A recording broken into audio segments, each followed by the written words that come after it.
Bonjour les amis, aujourd'hui je vous retrouve pour le test du Redmi Note 7, comme on le voit très bien là.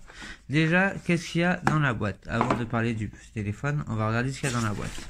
Dans la boîte, il y a le petit truc là pour enlever et mettre la carte SIM ou la carte SD.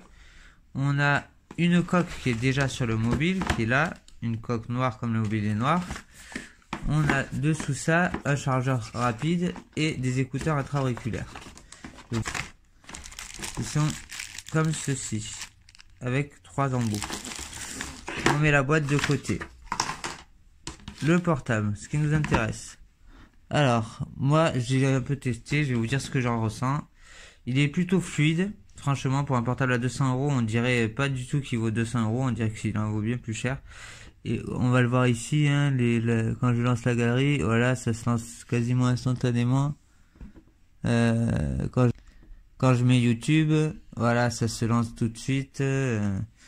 On peut voir que le portable il réagit au quart de tour. Si je mets Quand je lance la musique, c'est assez fluide.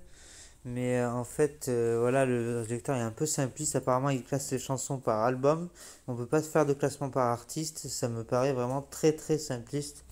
Et je trouve ça pas génial. Voilà. Mais bon, il est fluide en tout cas. Et c'est déjà un bon point. Mais voilà, c'est pas. Vaudra mieux choisir un lecteur audio externe qu'on peut trouver sur le Play Store.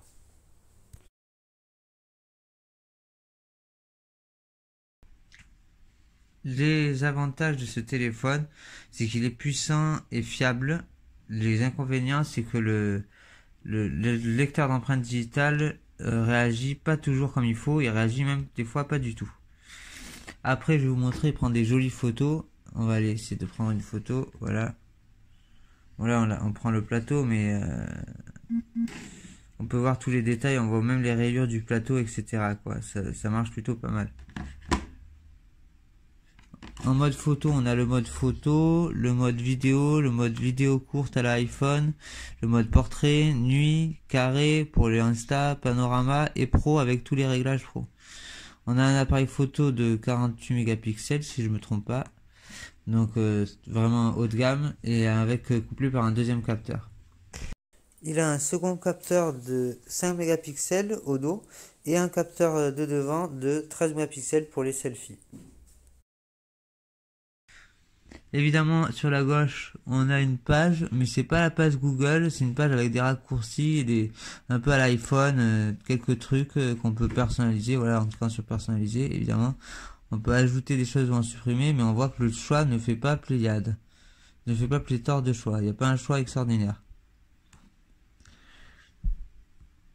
Après, voilà, le reste c'est MUI 10, il n'y a rien à avoir de particulier. Les notes, voilà, ça ressemble à des notes. Clash of Clans, tout ça, c'est tout. Tout est pareil que sur tous les Android. Bon, j'espère vous avoir assez éclairé avec cette vidéo. En tout cas, mon ressenti, c'est qu'il vaut le coup, malgré un capteur d'empreinte digitale un peu capricieux.